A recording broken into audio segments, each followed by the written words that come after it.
Politics is in full swing ahead of the 2023 general election, and the onus is on every Nigerian to participate fully, as the penalties for not doing so might be too grave. In fact, Greek philosopher Plato put it succinctly when he said, if we do not take an interest in the affairs of government, then we're doomed to be governed by simpletons. Good afternoon and welcome to Political Standpoint. I am Precious Amayo. Now let's get into the conversation of today. Political parties in the country are preparing to conduct primary elections to choose their candidates for elective positions in the 2023 elections. Presidential aspirants are touring the length and breadth of the country, trying to solicit for votes from delegates. Now, with more than 25 presidential aspirants on its platform, all eyes are on the All Progressives Congress to see who will emerge as presidential candidate and the manner through which that candidate will emerge. Now, when the party conducts its presidential primary on the 29th and 30th of May. Joining me now is a policy strategist and political analyst, Dr. Abimbola Oyarinu. Good to have you join us. Thank you for having me. Now, let's get your thoughts. I mean, we've seen the thrills and trappings of politics like we've never seen before in the history of our country. It seems like everyone seems to be interested in participating. Most politicians are interested in vying for office this time. Let me get your thought first of all before we get into different issues around the primaries. What's your thought so far on politicking ahead the primaries? Well, all I can say is our democracy is growing. We are making progress gradually. And the point is we are beginning to attract quality politicians, as it were, into the political landscape. And something that has that I've come to notice that's becoming peculiar in the coming election is that a lot of women are beginning to come, to the stage, and this is good for our polity because, like Bill Gates said in Saudi Arabia, that when you submerge 50% of your population, you're only incapacitating a bulk of your population. So I would say in terms of quality of people, we are beginning to attract the right kind, and in terms of gender balance, we are beginning to do that too. So many people would disagree with you on gender balance. We can just look at, let's use the presidency. Those vying for that office as the yardstick to judge every other office. How many women have come out to say they're running for the office of the presidency? Some parties did make the I think it was the interest fee, the cost of the interest forms free for women, nomination forms free for the women, but it still is not enough level playing ground. I mean, when you look at the politicking, the money that you need to move around this country, how many women can say that they have that kind of money or sponsorship somewhere? What I think, what I would say is nobody will hand women power. They would have to work their way through it. But it's a process. If the United States of America is still struggling to have a female president, where a place where we would call the seat of democracy, then I would say it will take time. But the fact that women are beginning to recognize the need to come on board, and they are bold enough to now say, I want to. I mean, you just take a walk on CMD Road, for example. You will see posters of so many women vying for different offices.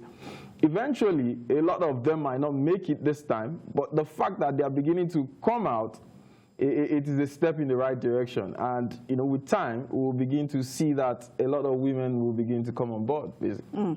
And we'll get to most of these issues shortly, but let's talk about the primaries.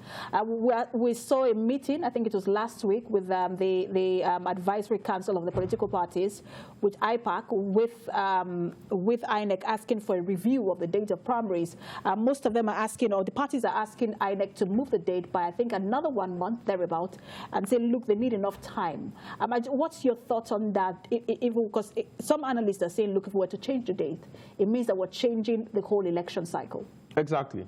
And it does not speak well for our political parties, for our elites, basically, for them to want to move the date. It will affect INEC's plans, and I do not think that they should be allowed to do that. You know, in the past, it has always been the case, and that is what has created this sense of impunity, if I may use that word, because people were aware of the timetable, and they should have planned towards it.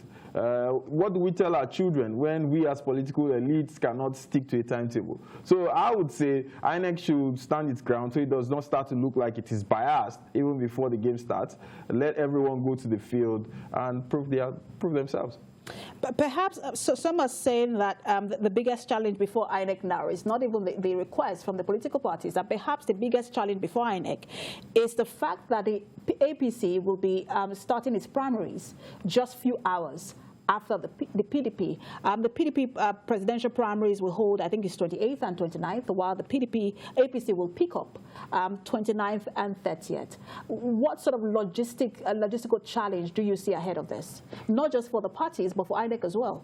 You remember that Bode George advised the PDP to move their primaries to Lagos, considering that the APC would have their primaries also in Abuja. But I don't think that sort of augured well with the powers that be in the PDP. I believe they would find a way to sort their issues.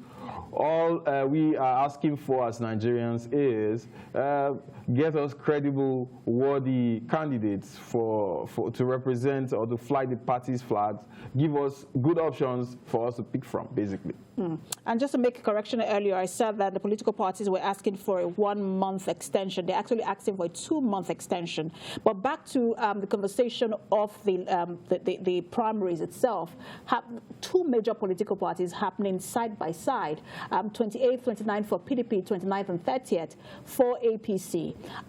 Again, you've talked about the logistics, but how much do you think that INEC will be able to deploy itself? Now, bearing in mind that most of these parties had between April the 4th to June, I think the 3rd, to hold their primaries, and everyone seemed to be waiting till the end of May for one reason or the other to hold their primaries. How much do you, because INEC has to monitor, how difficult is this going to be for INEC? Yeah, well, if it was direct primaries, then it will be a problem. But since it's indirect primaries, it will be in a single location. INEC has a staff strength that can cover the entire nation. So I don't think 2 locations in 2 days or 4 days will be a problem for INEC. INEC doesn't have a staff strength that can cover the entire nation. INEC uses ad hoc staff. Let's not forget that INEC has always depended on core members and other ad hoc staff to run elections in the country, even during state elections. So it really doesn't even have enough staff strength. But let's look at, again, the logistics.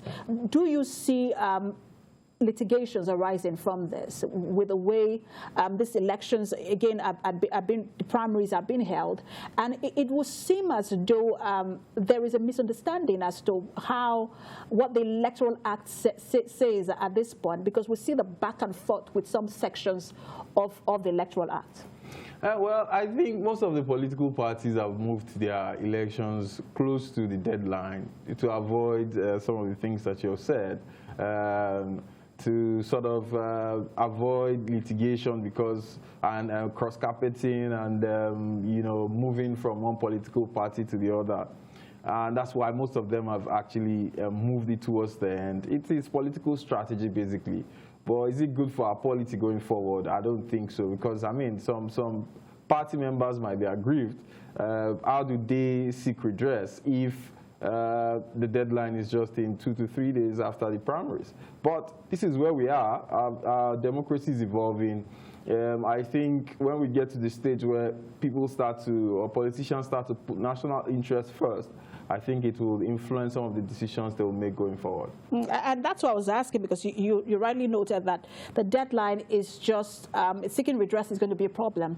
Because, again, if you're having your primary elections on the 29th and 30th, it means that you have about 3-4 days to settle all internal rankle. I don't know how effective that will be, which means that some people will have to then seek redress in court, and this could drag on for long. How much of a problem do you see this going going, going forward for the parties?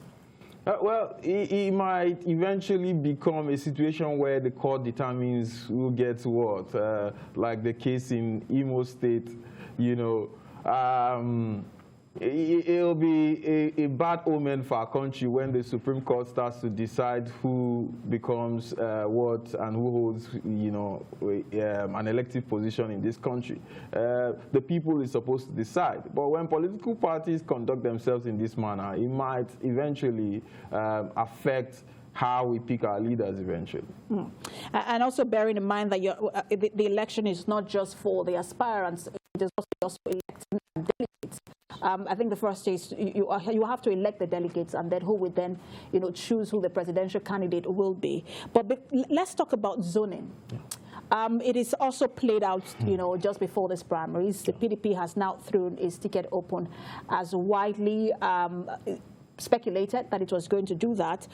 We've also seen APC is a bit mute on whether it is going to throw its ticket open or not, but it is we see the body language seems to be tilting towards the South, because most of the candidates are from the South. How much role, or what role do you think zoning will play in terms of picking presidential candidates for these parties? Yeah, well, with the way the Nigerian state is structured, by structure, I mean there's a very conscious ethnic orientation in the country. You see, when the federal government wants to fix the issue of ethnic politics, they will start from eradicating the idea of state of origin. That's where it starts from, you know. So, but what we currently have must recognize zoning, because the moment an ethnic section of the country starts to feel marginalized, what you're asking for is trouble. If you go into our history, you'll realize that most of the issues we have always had in the past is because of marginalization. One ethnic group arguing that they're being marginalized. Look at the issue of IPOB today. It is an argument on marginalization. So if we do not take care of marginalization, we are asking for problems. If you track back into history, you would see that most of the indices or coloration, political climate that led to the Nigerian Civil War are in place today. And we must be careful so as not to conduct ourselves the way the political elite at the time conducted themselves that led to the Nigerian Civil War. Because it was triggered, the Nigerian Civil War was triggered from the top. Our political elites are smarter today. They understand the implication of intra-state wars. It doesn't spell good for anyone. So we must avoid it by recognizing that the North and South deserves terms in the presidential election. And you think that it spells problem, because you said for any party that doesn't recognize zoning, it spells problem for the party. You think that PDP has positioned itself to have problems because PDP is not recognizing zoning? Well, PDP is not ready to take power, no. For 16 years, the PDP, I mean, kudos to President Olusegun Obasanjo. I think since he left the scene, PDP has been a party in chaos, basically. So what I'm trying to say is, we saw what they did for 16 years, and we're here.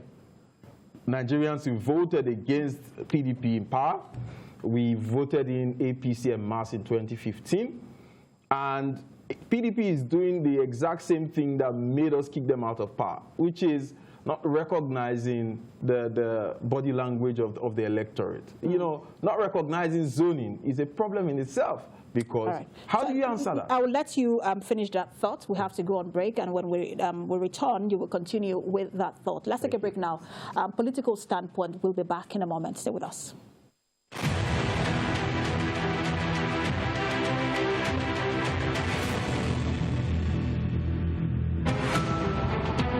Every major news story is with many perspectives and layered with different levels of impact. Hello.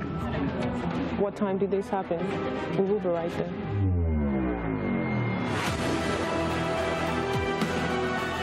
TVC News, we follow the big and major news, gathering the facts, witnessing the outcome.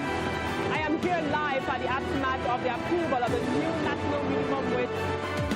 We are TV station of the year, not just for breaking news, but for being first, fair and accurate. TVC News, first with breaking news.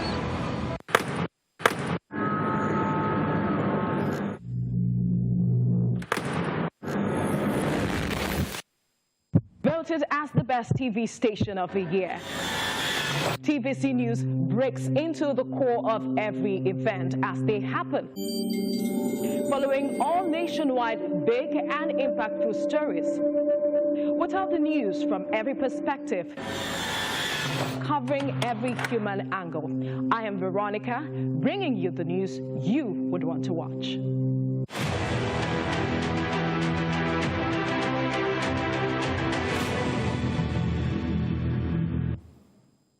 Thanks for staying with us. You're still watching Political Standpoint, and we're talking issues ahead the political primaries of parties in the country.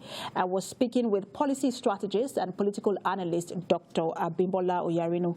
Good to have you join us, and thank you for staying as well. Thank you. But just before the break, you were talking about how what the PDP is doing now is the reason it was voted out of power in the first place, and I just wanted to finish your thoughts on that. Well, basically, I would just like to conclude and say that the PDP must recognize the heterogeneity of the country and must recognize the popular outcry. A lot of people are saying that we're marginalized, and the PDP is leaning towards basically political strategy. When you consider who becomes the leader of the biggest black nation in the world based on ethnic considerations alone, it is a problem. Because where do you put the place of quality leadership? Where do you put the place of integrity? Where do you put the place of the capacity? These are issues that the PDP should consider rather than ethnic leanings, basically. But capacity, isn't that why the ticket was thrown open? Because PDP say, look, they want to be able to win elections, and you never know who can win this election. For them, that person could be from the north, the south, or the east or the west. And so they are throwing it open just so they can get their best candidate who can help them win the election. The APC, on the other hand, seems to be a bit quiet, but again, the body language shows that it seems to be towards the south because of the number of candidates coming from the south. And one also thought that because both parties have their national chairmen from the north, that it will automatically mean that a presidential aspirant will come from the south. But that doesn't seem to be the case. Yeah, well, from the position of political strategy, where I stand, I would say the PDP basically is only looking for a candidate. The reason why they threw it open in the first place is looking for a candidate who would appeal to the north and who will be popular in the south. Someone who looks like a northerner and who resonates with the southerners. It is basically ethnic considerations, nothing about capacity, nothing about efficiency in leadership. You know, when we pick leaders based on ethnicity, based on all these parochial sentiments, we live to suffer for it for the next 4 to 8 years. And Nigerians are saying we're smarter now. Enough of these colorations. We want leaders that have the capacity, leaders that have shown track record, leaders that can actually get the job done. And some people are predicting impending implosion for both parties, irrespective of how this goes, because they feel like what happened during the, I think it was the primaries of the PDP, when it was President Goodluck Jonathan who was vying for office at that time.